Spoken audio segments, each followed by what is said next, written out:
All right, welcome back. It's still Rapid on. Hope you had a great time on sports at 8 and of course 8:30 at Daisy and Michael for Eastern Circle. And we're back at about 9. I did promise you that we'll be having an interesting conversation looking at some of the things happening in the country.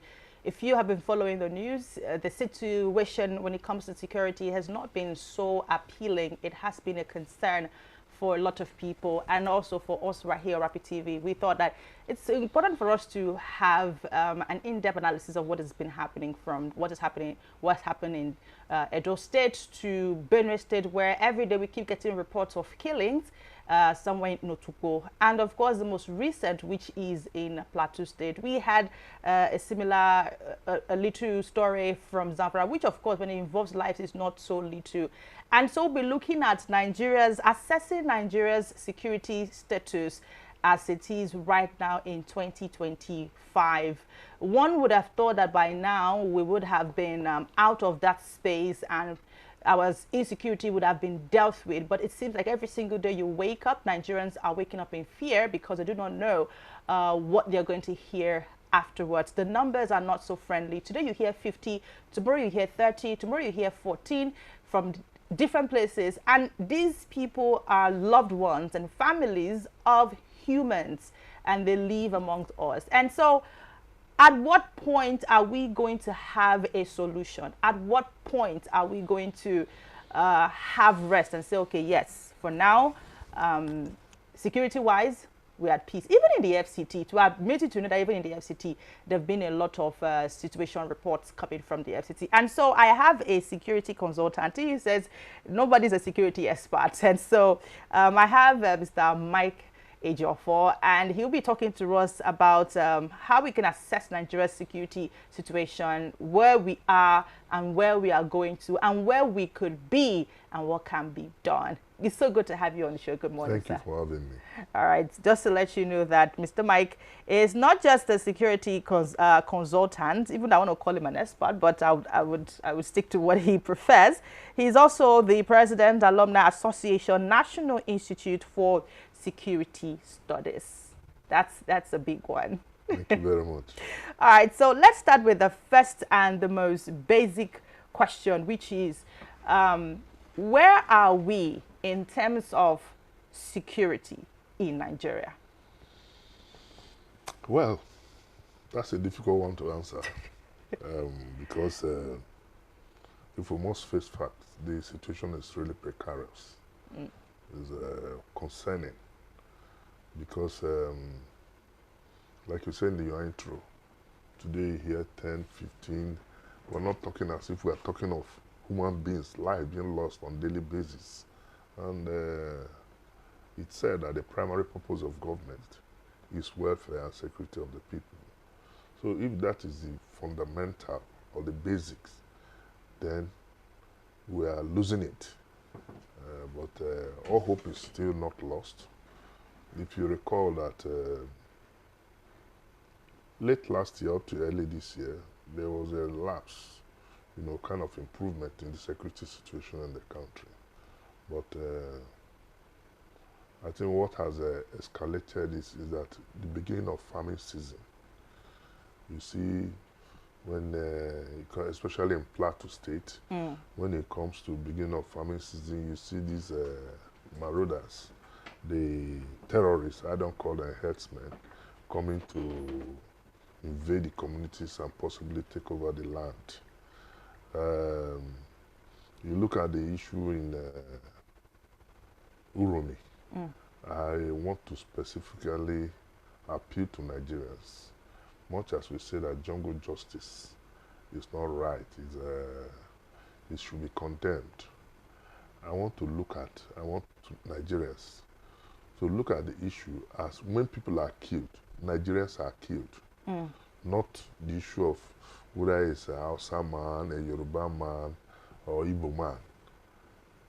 Lives have values, and we should attach that value to human lives, not where you come from, because it's going to put us in more serious problem if you begin to talk of ethnicity.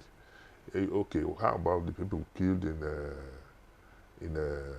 Sokoto, in Zamfara. How do you classify those ones? Why this, the issue of Uromi is concerning is because it involves, you know, ethnic, and there was misunderstanding, you know, in the killing of those people. But the way to go, if you go to the southeast, it's a problem. There's problem everywhere. And I believe that our security forces should re-strategize, you know, in terms of checking these incidents, especially in Kaduna, in Plateau States, you know, Bokos, where you have these incidents. I am happy to, when I heard that the army, the chief of army staff, has indicated that it's going to deploy more troops into that place, even though deploying more troops will not assist. We need the assistance, mobilization of the youth, of the citizens of various areas, who are first line of defense. You know, if you recall that the Alumni Association of the National Institute of Security Studies, you know, organized a annual lecture where we talked about practical approach to solving our national problems. Then the DG SSS made a comment, you know, that has gone viral and is still going viral, that people should, you know, form first line of defense in the community. In Plateau, I'll give you an example. In Plateau, for instance, we have a concentration of retired military personnel who are very conversant and professional in handling arms. So those people can be, you know, armed under the supervision of the police or vigilante, whatever you call it. And if you look at the general situation in the country, virtually every state has its own police in the name of one vigilante, one task group, and what have you. So I think that's the way to go. The Nigerian police is ill-equipped, understaffed, and too centralized to handle our national security challenges. And we cannot say go and decentralize because the personnel are not there. So they need the support of the various communities, the state government, the sub-nationals and the national should come together if we must clear out of this problem. Okay, you spoke very well on that part, but you did mention the parts. There's a part that concerns a lot of Nigerians. This is happening in Bokos, and it all seems like everyone seems to be concerned about what's going on. Why is let's now move to Benue State now, before we spread it off to Nigeria generally. So we'll look at Uromi, we'll look at Bokos, and then we'll look at Benue State. That's Otukpo. So the kind of attention that the incident that happened in Plateau State is receiving, a lot of people are complaining that it's not the same situation when it comes to Benue State. Every day we hear different stories from Benue State, and it didn't just start in 2025. Yeah. Long before now, there have been a situation in that place, and every day, if it manages to get to the news, fine. But when you make calls, when you talk to people, they tell you these things are still going on. There is security presence, but it's almost like nothing is being done. When you were talking, you mentioned first line of defense, the people in the state. That means these people are going to take laws into their own hands to ward off the attackers. They have to defend themselves. And if they have to defend themselves, which now leads us to what happened in Edo State, which according to the reports that were going around, something led to another, and these guys had to retaliate, and that was what led to the killing that happened in Edo State. So are we not going to be seeing lots of people killing these people instead of the security operatives doing their jobs? No. Let's get this straight. Nobody is recommending that people should take laws into their hands. If you recall what I said, communities should engage known people. Who are these on known the people? vigilante, Okay. known people in the communities who are volunteers, if you like, you know, who are ready to work to defend the community under the supervision of the police. They shouldn't go on their own, and they should be armed. But my problem is that the type of arms these volunteers will carry are just maybe pump action, laying guns, and these people coming to attack are coming with prohibited firearms, AK-47. So how do you reconcile it? So they need collaboration between the regular security forces, the armed forces, and especially where you have serious challenges, like in Bokos, you have Benue. Special deployment should be made to those areas. Otherwise, more so, like I told you, this problem in Benue and Plateau, for instance, occur mostly during the beginning of farming season and during harvest. So we should be proactive enough to anticipate and prepare for such attacks in future. Now it's not late. Like I said, the Chief of Army Staff has said they're going to deploy more troops to Plateau. That's a welcome development. And I think also some of these flashpoints, efforts should be made, concentration should be made towards those areas. Because like somebody was saying, I'm hearing another TV station, if we don't control this, it might result to ethnic configuration, where you see one ethnic group attacking another ethnic group. Luckily, the Edo case... Are we not already there at this point? We're not there yet, and we don't pray to be there. We're not there yet, and we don't pray to be there. It's just issue of management, perception of the people.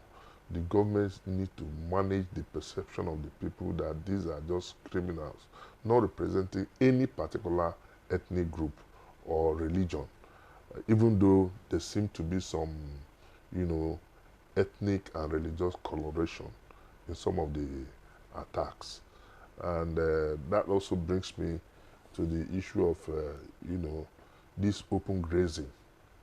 I think the government should do something to stop these cows roaming about. You watch videos, you see, because that also could lead to retaliatory attacks, where you see these herdsmen, harvesting people's corn, cassava, and feeding their cows.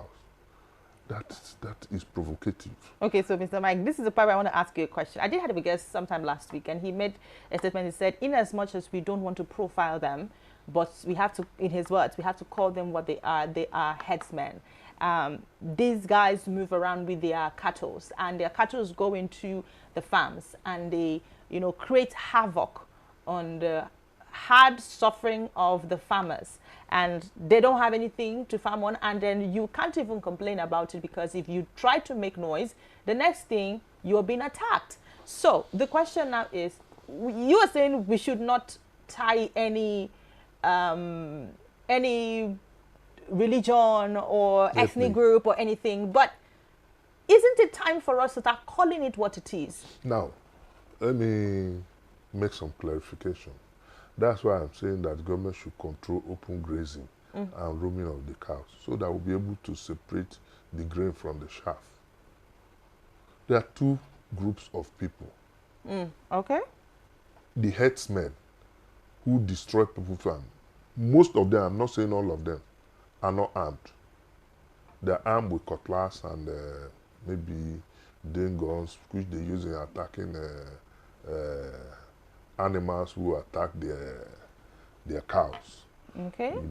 But there's another group of terrorists who now roam about the streets, roam about the bush, that people cannot even go to farm. These people don't go about with any cattle. They are not herdsmen. They are just terrorists roaming about in the bushes, preventing people from involving ransom, raping, and all what have you. I'll give you an example.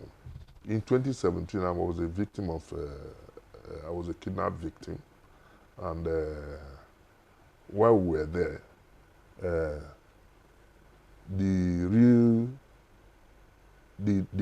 terrorists, the kidnappers, once they see the cattle rearers coming, they say, let us move, because these useless people will go and tell police that we are here. So you see, there's a classification. We have the real headsmen, you know, who destroy people. So I'm not justifying the action. They destroy people for no doubt. And out of fear or helplessness, the victims cannot complain because they feel the same group of people who are armed, the terrorists, are the same people doing this. So if we can control the herdsmen, give them open grazing land or restricting their movement, we should not be able to know how and where these terrorists operate from, especially in the forests. Okay, all right. That being said, let's now look at some of the things that we can do to help ourselves when it comes to security. We cannot every time wait. I mean, the president put out a statement and, you know, as usual, our heart goes out to those who lost their lives. That is always what we see every time when these things happen. But it's almost like no action is taken weeks after this, months after this. You only wait for when another incident happens and then another press release is sent out or our heart goes out to these people. What are the measures that should be put in place? I know you've mentioned open grazing. That is but I'm talking about in the era of insecurity, because the truth is this: insecurity is eating us deep. Even the FCT, that people used to think that, oh, it is safe. We've had several cases of kidnappings even in the FCT. And then that leaves one wondering, how safe is Nigeria? How safe is the Federal Capital Territory? How safe are our states? So what can we do to salvage the situation of insecurity in Nigeria? There are other aspects I would want to ask you, but that will be after this one. Now, if you remember, yes, I agree with you that government comes up with statements. We're on top of the situation, we're going to do this. But I think we have a slight difference in this issue of Bokos, because the NSA went there. And he also disclosed that the president has also directed that all those involved, even in other areas, must be brought to book. Now, the NSA also revealed that some arrests have been made. So, if actually... Do you believe those arrests? Well, he said some arrests have been made, because I think this is one of the few times I've heard that arrests have been made, because you hear the people attack and disappear to think no arrest, but he said some arrests have been made, and that's progress. If some arrests have been made, the interrogation and investigations are conducted, we should be able to know the leaders, their aims and objectives. What do they actually want? Because as we speak, there's no clear definition of all those attacks, especially in a Plateau. We don't have reasons. So if arrests have been made, I want to believe that arrests have been made. If arrests were not made, he couldn't just come out to say arrests have been made. So that's a lead, you know, and not just lead into the investigation. Like the Chief of Army Staff said too, more deployment should be made in those areas so that at least the people can be safe at least for a while. Okay, we're going to play this very video. This video is a video that came up, and it is being said that the man in this video supplies refreshment, soft drink from Zamfara to some of the terrorist group. Now, let's see if we can have that video from Zamfara State. Let's have the video on the screen, just a few minutes. Salamu alaikum. Ko ina so in san sunanka? Ashiru. Jiji. Wani gari? Buroyi. Me yasa mun ka kama ka? Kayan sanyi. Waɗanne irin kayan sanyi? Kun put on the speaker. Lemu, da mantina, da tiyales, da sayan. Suwa addasu. Da ali da kuma. Waɗanne iri ne su ali? Barayi. Suna da ni magana da arabu wani magana. Salamu alaikum. Ko ina so in san sunanka? Ashiru. Jiji. Wani gari? Buroyi. Me yasa mun ka kama ka? Kayan sanyi. Waɗanne irin kayan sanyi? Lemu da mantina da tiyales da sayan suwa addasu da ali da kuma. Waɗanne iri ne su ali? Barayi ne. Suna da me? Suna da abin da araku. To yanzu wace fata kake yi ga masu irin wagga sana'a irin ta? Fatan mu a daina a bari. Allah ta. Okay, so that's a video of this particular man who was discovered to be the one supplying refreshment, soft drinks, to the terrorist group. And for someone like me, I am wondering, if you have somebody like this, can't you just take him and say, okay, let's show me where you supply your, show me where you deliver your drinks to? Is it as simple as that? Because, so there are two ways to this. Show us where you supply these drinks to, or where you deliver these drinks to. Or, how did you get to this point? Who do you work with? If you say that you're not the only person, you don't exactly know, show us the person. Because this looks like a ploy to distract Nigerians. Once there are issues like this popping up, the next thing you see, oh, we found this person, he's this, he has connection with the bandits. Oh, we found this person, we arrested this person, he has connection with Boko Haram. But after then, we don't hear anything again. So, what do you make of that? You see, you might not understand. Just like the regular security outfits operate, this is how these terrorists operate. Explain. They have their own network. They have their informants. They don't operate in isolation. They have their informants. They have people who cook for them, because they can't be in the forest without eating. They cook, they have cooks. You know, it's a network. They have informants. They have marksmen.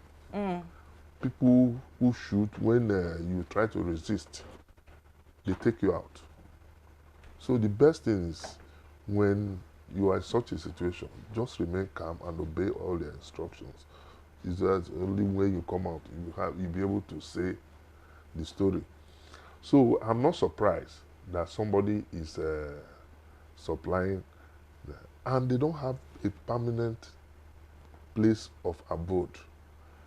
Like this person who is here now, if he's arrested and confirmed that he is supplying drinks and food to all these people, by the time he goes back to where he came from, they are no more there.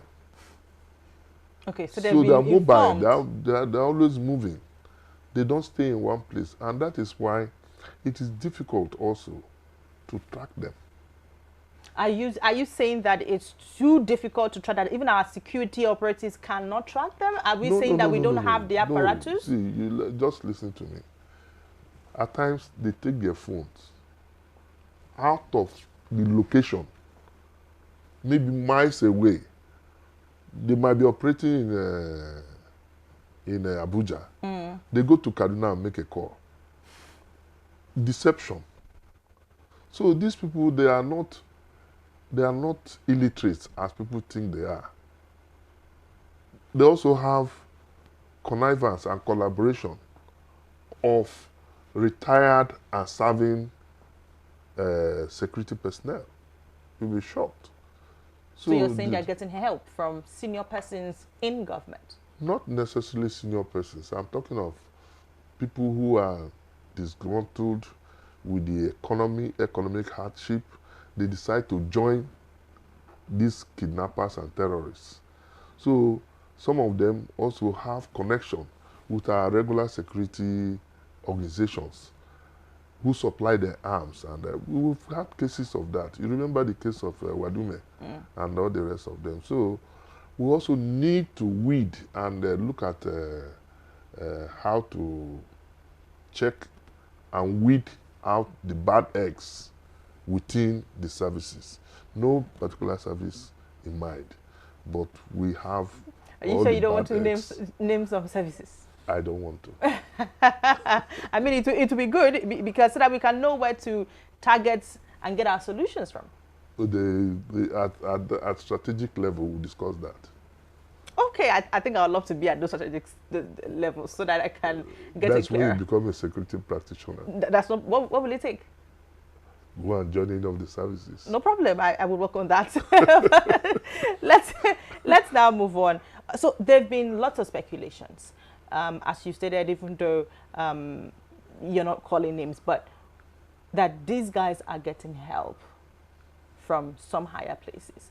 A lot of Nigerians believe that there are people who are benefiting from the fact that people are dying. And the sooner that is solved, the better. Some persons argue that it will not be solved because it is just how the world works. Do you share that same sentiment? Of course, kidnapping, terrorism is now an industry. Virtually, most people who are involved for economic reasons, some for political reasons, some for religious reasons. But they have different reasons for getting involved. So it's an industry, and people go into it to make money. And it's the quickest way to make money now. Okay. For robbery, you can go to somebody's house now. You'll not find a dime. But you call for ransom. People are ready to raise cash. You know, they have even gone to the extent now of asking for dollars. So you go and change the money and bring in dollars. So it's as bad as that. But I believe very strongly that one day, and soon, it will be a thing of the past. When is that one day going to be? Because Nigerians are tired. Well, you know, Nigerians believe a lot in prayers. We can't keep praying. Then what do? We can't keep praying. Prayer with action. Okay, so what's the action then? It's the action is that because we can't even protest. Because I mean, I'm sure you followed the news. You saw how the protest turned out yesterday. Who said you can't protest? It's your right to protest. Yes. It's our constitutional right. It's our constitutional right to protest. But Mr. Mike, do you really think that in this Nigeria, young people are allowed to actually protest? We saw what happened yesterday. Young people are allowed to protest, but the problem is, if you can see yesterday, some of the protests were peaceful, but hoodlums would normally want to hijack such protests. That's why people are advised. The Supreme Court has decided that you don't need to apply to the police, you don't need to apply to anybody for a protest, but you need to inform police so that they will guide you. But when you also see that some of these protests are hijacked, it becomes a problem. Let's look at some of the videos from yesterday's protest. We have some of them. Let's look at some of the videos from the protest yesterday. Let's have it on the screen.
Because we have told the Tinubu regime that we will not accept the laws that contain our fundamental human rights. We express ourselves. Now, the police are aware that we have a march today. They said they have their own program today as well. Yes. But we have told them that Their program cannot stand in the way of our own march. And we have told them that we are going to the National Assembly. If they like, let them mobilize and join us. In fact, we have told policemen in Nigeria that it is time for the police and the people to work together so that they can improve their own life conditions as well and their working conditions. Nigerian policemen are the worst paid in the world, but they fighting for them. We are not going to accept that anymore. While we are here, Tinubu is busy enjoying himself in France. We are not going to stay back in our country while our executive president is censoring our rights. And we have told them also that the IGP of police that is leading the program today at Eagle Square is an elite of police. He must leave after 60 years. You must go! 5 years of being in power. That is the essence of our march today. Nobody can stop an idea whose time has come. Nobody can stop an idea whose time has come. As we are having this march today, it's happening.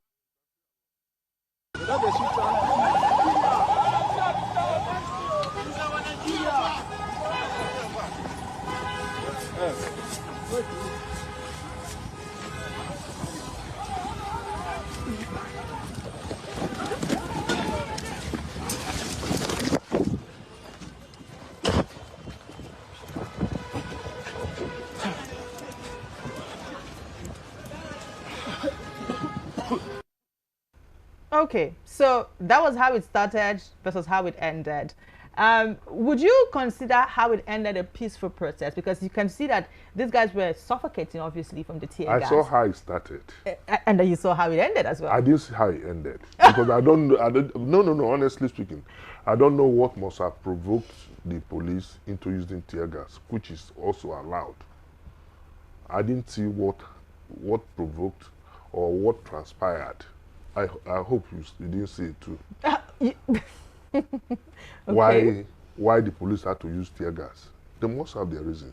You saw how it started when Showore was at nobody disturbed him. It was longer than that. How it started was longer than how it ended. That's just a short video of how it ended. You have got. So are you defending because no. So this what we see here is. See, I'm a lawyer. Okay. I don't believe in. I like visuals, what I see, than what I was told. You saw how Showore addressed it peacefully, and it took a long time. But we didn't know how it ended. What must have transpired between the people and the police that police had to use tear gas, which is also allowed.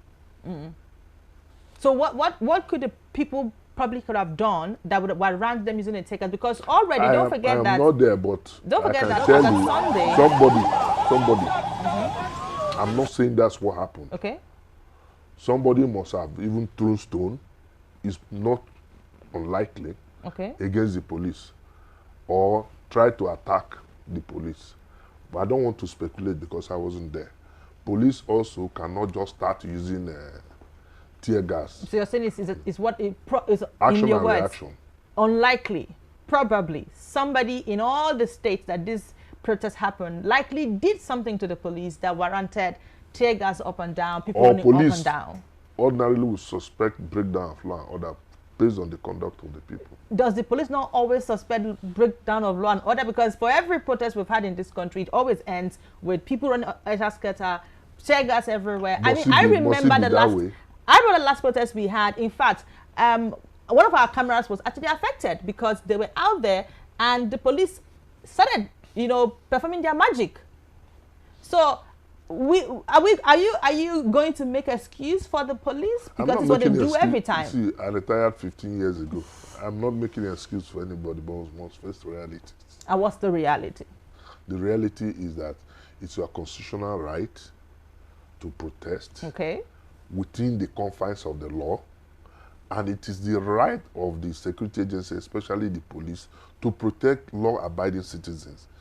And it is the responsibility of the police also to make sure that protest does not degenerate into a big crisis that will affect the security of the nation. And what are the ways they can do to make sure that this process does not go into something that goes out of hand? Because dispersing the people if they become unruly. Okay, okay. Well, what is this unruly behavior? How do you categorize unruly? Some people can. Have you not witnessed protests where they begin to hurl stone at the police or begin to destroy public property? Were you not here? What's it called? The SARS, NSAS.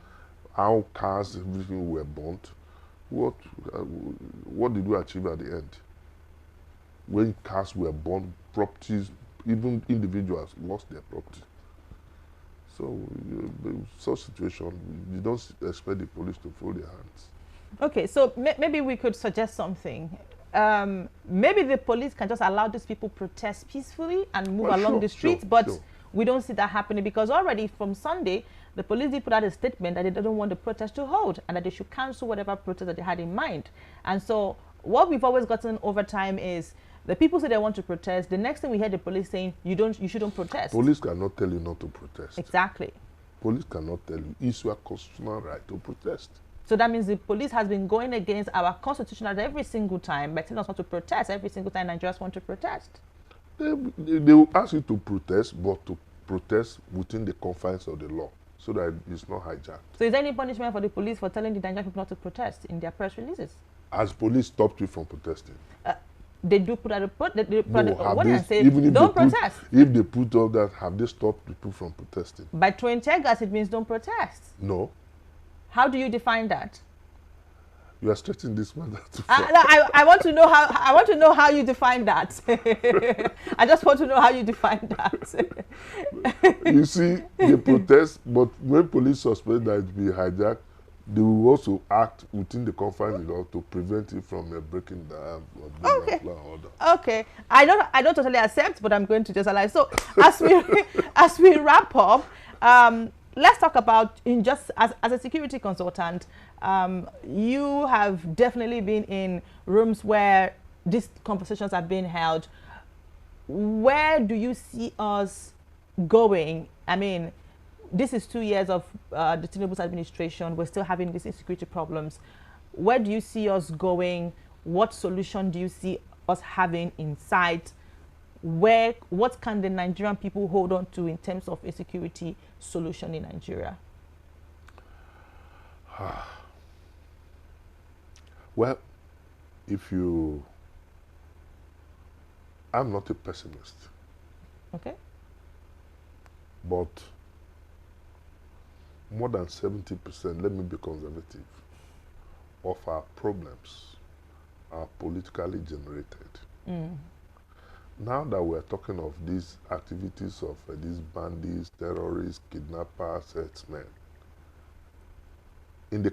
within this year and the coming year, we are going to witness escalation of political crisis as we head towards 2027. And I want to suggest that our National Assembly takes issue of lawmaking more seriously, especially in terms of provision of basic amenities to the people, so that the sufferings at least can be ameliorated.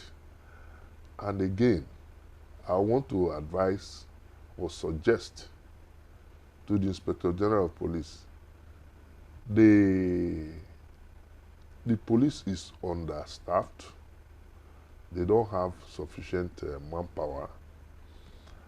I also want to suggest that some of these orderlies who are going about with people without means of livelihood be withdrawn so that we'll have more people on ground. And the number of people following top government functionaries reduced. That's the only way they can take our security serious. But because they are protected on the road, they are protected in their houses, they are protected in their offices, their families are protected, they don't take our security serious. So we must do all things possible to ensure that we have more men on ground. I think it was the former chairman of the Police Service Commission that said, as at that time, we had about 350,000 policemen. Don't forget that the United Nations statistics is 1 policeman to 400. And we have, as at that time, 350,000. Now it's less. Mm-hmm. And compared with over 200 million people, you see it's grossly inadequate. And out of that 350,000, over 120,000 are deployed to dignitaries. So we didn't have to release people to work. You go to some stations, you have 1 or 2 persons alone.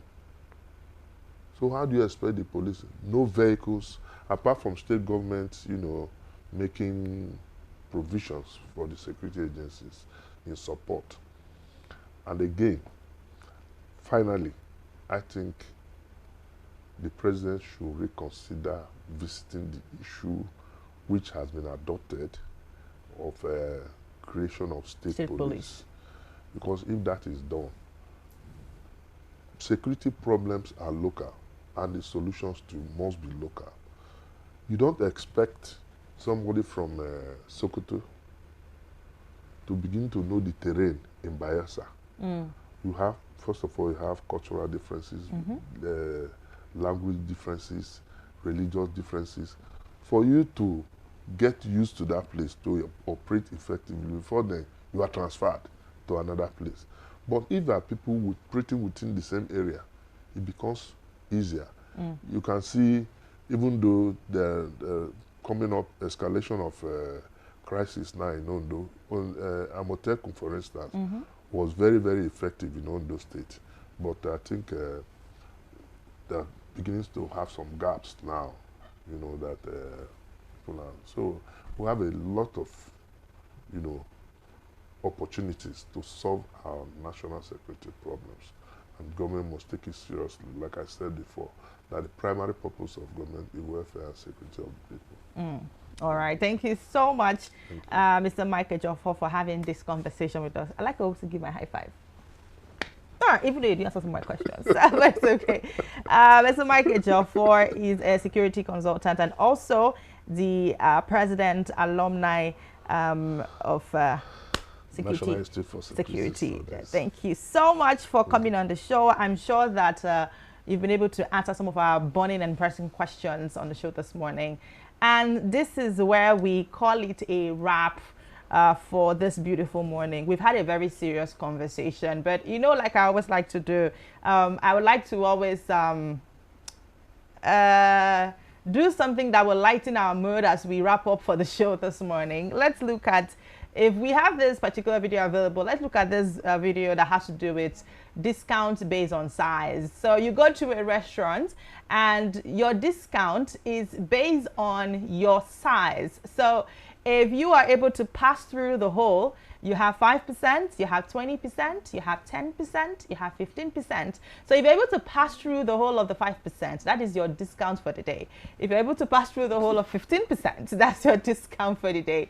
I don't know if we can have that video on the screen, discount based on size. I will be so happy if we can have it on the screen, please. Okay. So maybe that video is not available, but I would make sure I bring that to you. So it's basically your size. So there's an iron, different sizes. So if you're able to pass through 20%, that's your discount for the day. If you're able to pass through 50%, however the size you're able to pass through, that's your discount for the day. I would love to visit a restaurant like that and see if I could just get like 80% discount. Wow. What? It was very small. Well, I'll try my luck. All right, guys. Thank you so much for joining us on the show this morning. It has been a great conversation from 7 up until now. Hope you had a great time with me. I will be back tomorrow morning bright and early, 7 to 10. Don't forget that you can follow us on our social media platforms on Facebook and Instagram. And of course, we're on X. You can also follow us and subscribe to our YouTube channel. And you can move around with us anywhere in the world on our website, www.rbnradiotv.com. My name is Cynthia Agbo. I'm also on all social media platforms with Cynthia Agbo. It's as simple as that. I will see you tomorrow morning. Until then, be good to yourself. Let me show you that video. My name is also